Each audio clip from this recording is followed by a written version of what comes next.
그 어느 나라도요, 내가 집을 사는데 국가의 허락을 받고 집을 사야 되는 나라가 세상에 어디 있습니까? 공산국가도 그러진 않습니다. 근데 그 지역이 지금 가장 먼저 상승하고 있다는 거 아십니까? 양극화 현상이요. 그분들은 애저녁에 서초, 송파, 강남, 용산은 애저녁에 현금으로 집을 사시던 분들인데, 현금 없이도 강남에 입성하고 싶어 하시는 우리 서민 여러분들, 아예 그 끈을 잘라버린 것이 국가이다, 정부이다. 저는 그렇게 생각을 합니다. 안녕하세요. 윤석열 정부가 선거 전부터 부동산 공급 정책에 대해서 되게 집착을 했던 이유가 뭘까요? 부동산 규제를 풀려고 했던 이유, 그리고 재건축, 재개발을 활성화하려고 했던 이유 뭘까요?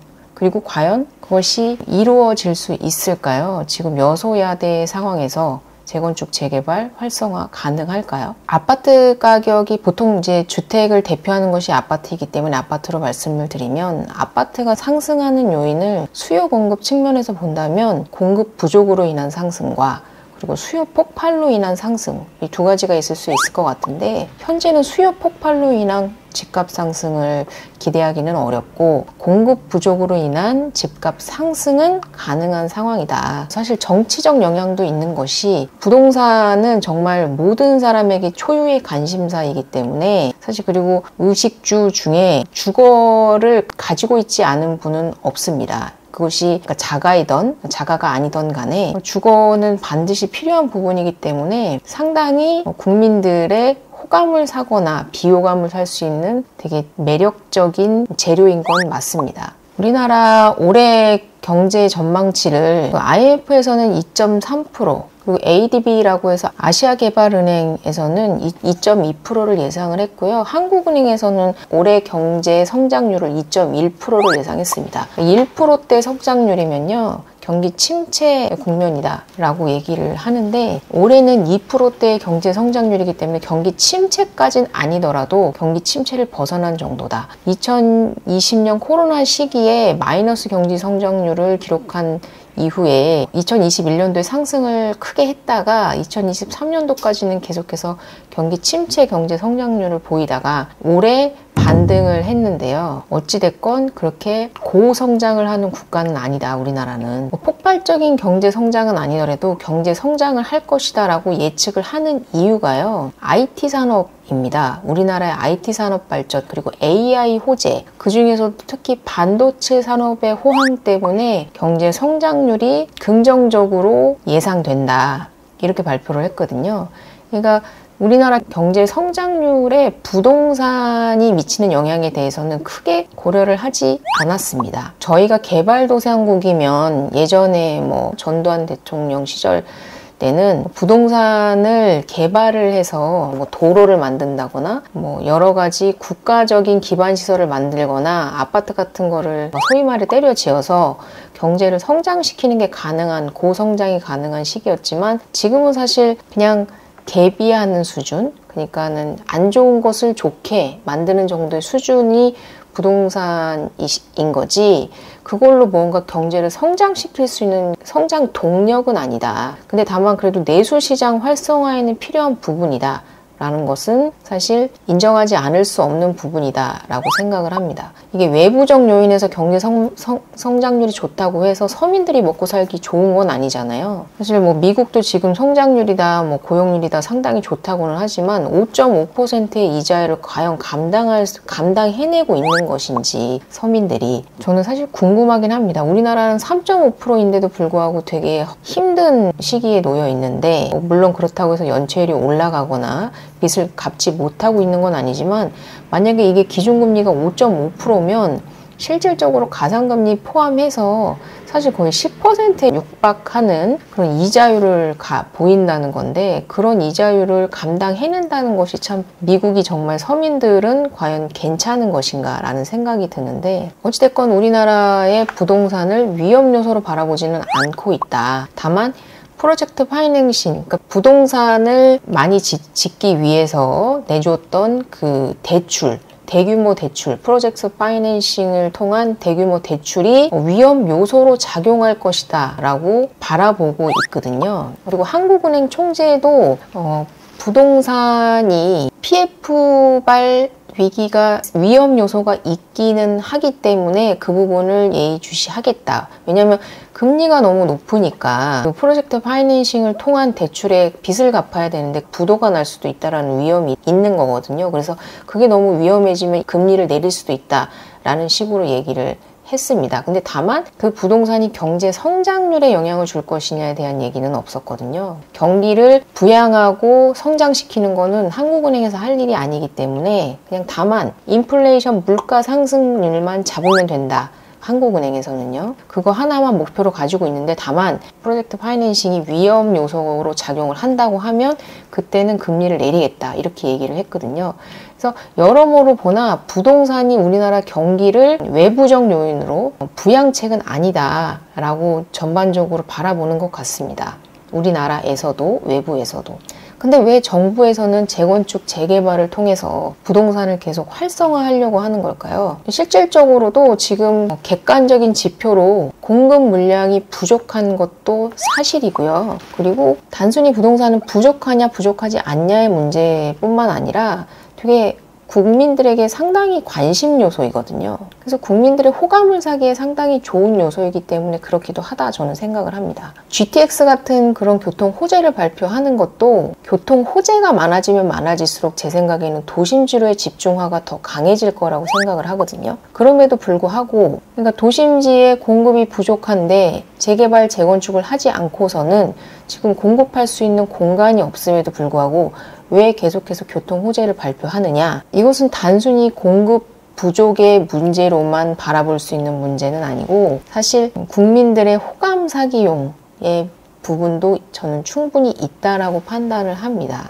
사실 직주 근접이 편리해야 하는 것도 사실이기는 하지만 자족의 기능을 갖는 도시를 만드는 것이 중요하거든요. 그냥 단순히 2기 신도시, 3기 신도시를 베드타운화 할 것이라면 그 GTX 같은 교통 호재는 서울로의 집중 현상을 더 강화시킬 뿐이기 때문에 일산의 국제 업무지구 그리고 송도도 마찬가지고요. 그리고 동탄, 평택, 그리고 판교, 강남, 종로 같이 업무지구가 함께 할 수 있는 그런 자족의 기능을 갖는 그런 도시들을 만들어야만 교통 호재도 인구의 분산을 일으킬 수가 있는 건데 지금 단순히 교통 호재만 발표하고 있는 것은 그냥 호감사기용이다라고 저는 생각이 들어요. 3기 신도시 발표가 난 것이요. 2018년도이거든요. 근데 지금 몇 년도입니까? 2018, 19, 20, 21, 22, 23, 24 지금 7년이 지났거든요. 근데 이제사 첫 삽을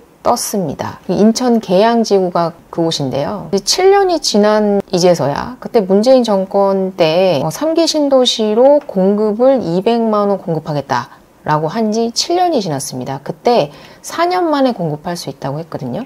근데 지금 첫 삽을 뜬 게 7년이다. 그때도 불가능하다. 그렇게 아직 보상 절차도 끝나지 않고 정확하게 그 지역의 주민들과 합의가 되지도 않은 상태에서 3기 신도시를 발표를 했고 그리고 또 빠르게 진행한다고 하면서 거의 4년, 5년 만에 입주까지 가능할 것처럼 발표를 했었었는데 이제사 7년이 지난 이제사 인천 계양 하나 첫 삽을 떴습니다. 그래서 그런 신도시를 개발한다는 것이 단지 몇 년 안에 그렇게 만들어낼 수 있는 것이 아니거든요. 그때도 희망고문이라는 얘기가 많았고요. 그냥 사전 청약을 받는 것으로 인해 단순히 그걸로 인해서 그냥 조금 민심을 잠재우는 용으로 사용을 했다. 제가 빌라에 대한 활성화 방안이 반드시 필요하다라고 말씀드린 게 이런 이유인데 아파트를 제외한 주택 활성화 방안이 반드시 나올 거라고 제가 지난번 방송에서도 한번 말씀을 드렸는데 그 이유가요. 지금 실질적으로 공급이 부족합니다. 그것이 경제 성장률에 어떠한 영향을 준다 그런 이유에서가 아니라 정말로 살기 위해서 안정화시키기 위해서 필요한 주택의 물량이요. 상당히 부족합니다. 근데 아파트 같은 경우에는 1, 2년 만에 지어낼 수가 없거든요. 재건축도 마찬가지고요. 지금 재건축을 활성화한다고 해서 지금 당장 공급이 되는 건 아니지만 그래도 지금 활성화를 해놔야 이제 5년 뒤, 10년 뒤에 공급이 이루어질 것이다 라고 생각이 들고 다만 지금 부족한 물량에 대해서는 공급을 해야 하는데 지금 빌라 기피 현상이 너무나 심하기 때문에요. 정말 특단의 대책이 나오지 않고서는 상당히 주택의 가격이 상승할 수 있는 요인이 상당히 크게 작용하고 있다. 공급이 부족한데 사고 싶어 하는 사람은 많은데 그리고 살아야 하는 사람은 많은데 공급이 부족한 상태입니다. 이러면 당연히 집값 올라갈 수밖에 없습니다. 그것이 매매가든 전세가든 그 두 가지 중에 무엇이라도 한 가지는 반드시 올라가게 되어 있거든요. 근데 지금 그 절대값으로 물건 자체가 없기 때문에 매매가와 전세가가 동시에 상승할 수 있는 가능성도 크기 때문에 반드시 빌라에 대한 활성화 방안, 오피스텔, 도시형 생활주택, 그리고 빌라, 다세대 주택에 대한 활성화 방안이 분명히 나올 것이다 라고 생각을 하는 가운데 민주당 쪽에서는 사실 집값이 올라간다 한들 별로 특별히 걱정할 것이 없는 게 지금 집권 여당이 아니거든요. 그래서 민주당 같은 경우에는 사실 정책을 재건축 활성화는 사실 돈 있는 사람에게 유리한 정책이라고 보통 국민들은 생각을 하기 때문에 그것을 반대한다고 한들 그리고 집값이 올라간다고 한들 사실 민주당 쪽에서는 손해볼 일이 없다고 저는 생각이 들어요. 그래서 사실 재건축에 대한 패스트트랙 통과되지 않을 가능성이 저는 더 크지 않을까라고 생각이 듭니다. 재건축이 난항을 겪을 거라고 생각을 하고요. 2, 3년 뒤에 만약에 정말로 집값이 폭등을 한다고 해도 그것은 정부의 잘못이지 야당의 잘못이 아닙니다. 네, 3기 신도시 정말 얼마나 빠르게 지어질까요? 그리고 그때까지 아파트에 대한 공급을 하지 않고 기다리는 것이 정말로 올바른 방향인지에 대해서는 한번 생각을 해보셔야 된다. 좋든 싫든 공급이 부족한 제한은 상승하게 되어 있고 이제 금리 인하 사실 올해는 사실 쉽지 않을 수도 있다라고 생각이 들기는 하는데요. 코로나 때의 금리가 상당히 초저금리였고요. 지금의 금리가 사실 정상화 수준이다 라고 본다면 어느 정도 이제 역치가 올라간 수준이거든요. 우리 국민들 금리에 대한. 그래서 이 부분에 대해서 어느 정도 적응이 된다면 금리 또한 부동산 심리 압박 요인에서 해소될 시기가 분명히 올 것이다 라고 생각을 해본다면 부동산 가격 상승할 요인 지금 너무 차고도 넘친다 이렇게 생각을 합니다. 네. 왜 오래된 내 집을 내가 재개발하겠다는데 재건축하겠다는데 왜 국가가 그것을 규제하는지 모르겠습니다. 그리고 그 어느 나라도요. 내가 집을 사는데 국가의 허락을 받고 집을 사야 되는 나라가 세상에 어디 있습니까? 공산국가도 그러진 않습니다.